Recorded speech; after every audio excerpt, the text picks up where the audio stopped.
이튿날 바다 건너편에 서 있던 무리가 배 한 척 외에 다른 배가 거기 없는 것과 또 어제 예수께서 제자들과 함께 그 배에 오르지 아니하시고 제자들만 가는 것을 보았더니, 그러나 디베랴에서 배들이 주께서 축사하신 후 여럿이 떡 먹던 그곳에 가까이 왔더라.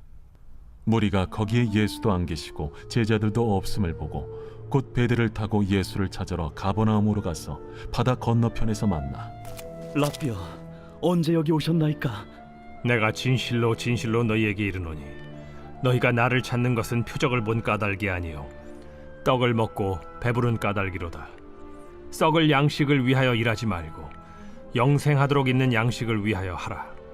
이 양식은 인자가 너희에게 주리니 인자는 아버지 하나님께서 인치신 자니라.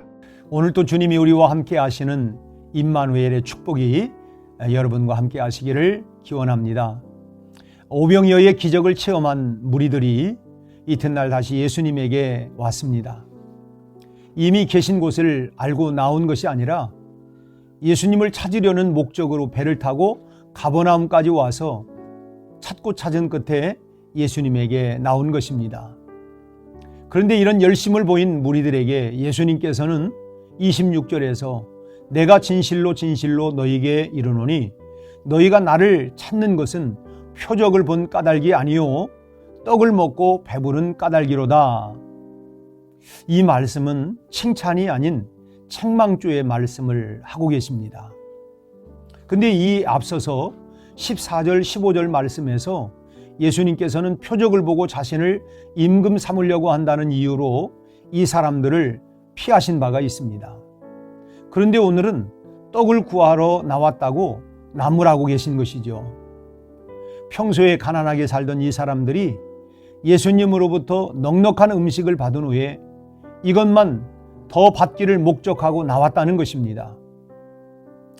우리의 배고픔에는 두 가지 종류가 있습니다. 첫째는 육신의 배고픔이죠.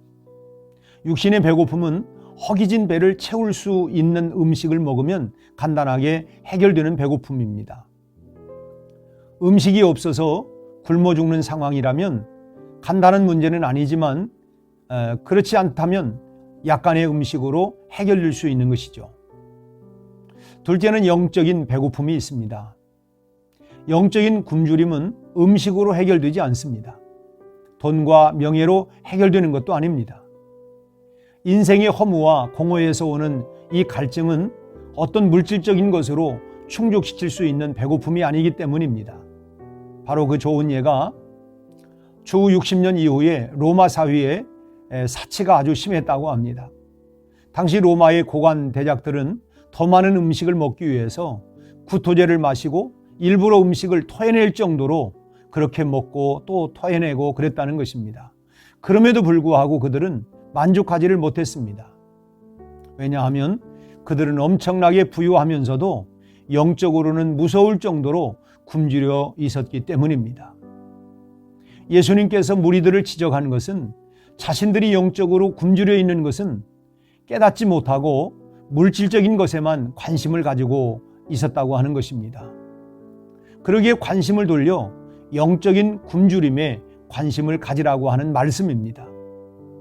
그래서 예수님은 27절 말씀에서 썩을 양식을 위하여 일하지 말고 영생하도록 있는 양식을 위하여 하라. 이 양식은 인자가 너희에게 주리니 인자는 아버지 하나님께서 인치신 자니라 하고 말씀하셨습니다. 이 땅에서 잠시 살다가 흙으로 돌아가 버리고 말 육체를 위한 굶주림이 아니라 영원한 생명을 위한 굶주림을 해결해 줄 수 있는 것은 오직 예수님 자신밖에는 없다는 것입니다. 사랑하는 여러분, 사람들은 각자 좋아하는 취향이 다르기 때문에 영원한 생명을 추구하는 모습도 다 제각각입니다. 그래서 어떤 사람은 도덕적인 모습에 무게를 두기도 하고 어떤 사람은 무욕을 추구하기도 하고 또 어떤 사람은 지식에 심취하거나 과학에 의존하여 육체적인 영혼을 추구하는 사람도 있습니다.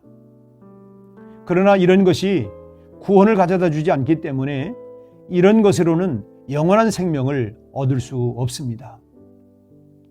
도덕이 인간의 삶과 대인관계에 좋은 영향을 미치고 물욕에서 벗어나게 해서 보다 사람다운 삶을 살게 해주고 지식이 높은 이상을 갖게 해주고 또 과학이 인간의 삶에 편의를 주고 생명 연장과 건강에 어느 정도의 도움을 주는 것은 명백한 사실입니다. 하지만 명백한 것은 이런 것으로는 구원을 받을 수가 없다고 하는 사실입니다. 그렇다면 영적인 굶주림은 어떻게 해결할 수 있겠습니까? 구원은 어떻게 받아야 하느냐라고 하는 말입니다. 사도행전 4장 12절 말씀을 보면 다른 이로서는 구원을 받을 수 없나니 천하 사람 중에 구원을 받을 만한 다른 이름을 우리에게 주신 일이 없음이라 하였더라고 했습니다. 예수 외에는 방법이 없다라고 하는 말씀이죠.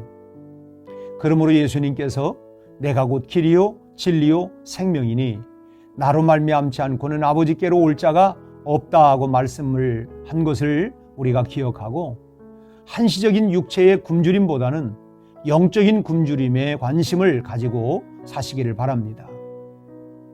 표정만 보고 쫓는 자들은 피하시는 정도였지만 세상적인 굶주림을 채워주기만 바라고 쫓는 사람들은 예수님께서 꾸짖으시기까지 하셨다는 사실을 기억하시기를 바라고 오늘도 다시 한번 사람이 떡으로만 사는 것이 아니라 하나님의 입으로 나오는 말씀으로 살아야 된다.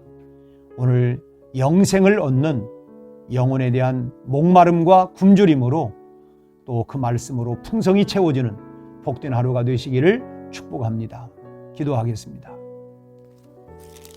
하나님 아버지, 오늘 우리에게 물질을 구하고 떡을 구하고 우리의 궁핍함에서 벗어나서 부유함만 구하며 살려고 하는 이런 마음은 없는지요?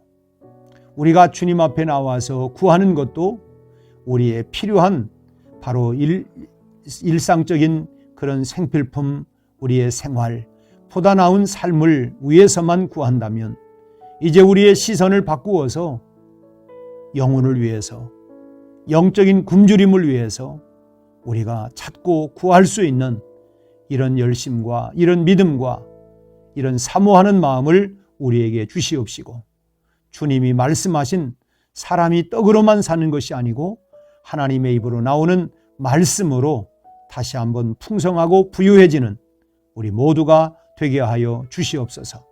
예수님 이름으로 기도합니다. 아멘.